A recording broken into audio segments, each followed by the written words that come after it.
Today, we are finding the slope of a line from a graph. What is slope?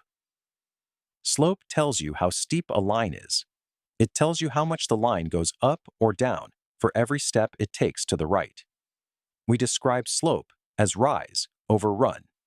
Rise, how far the line moves up or down. Run, how far the line moves left or right. Slope equals rise over run, positive and negative slope. If the line goes up as you move right, slope is positive. If the line goes down as you move right, slope is negative. If the line is perfectly flat, slope is 0. If the line is perfectly vertical, slope is undefined. Our problem: we have a line on a graph. We can see it passes through two clear points. Point 1, 1, 2. Point 2, 4, 6. We are going to count the rise and the run directly from the graph.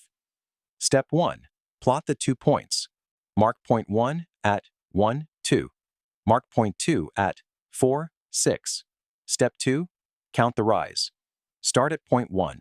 Move vertically toward point 2. We go from y equals 2 up to y equals 6.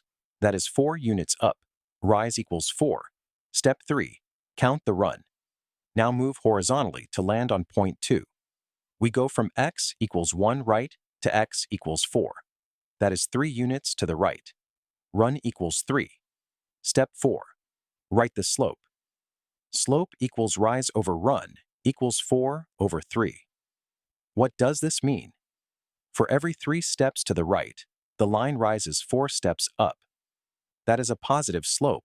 The line goes upward as you move from left to right. Final answer: the slope of the line is 4/3.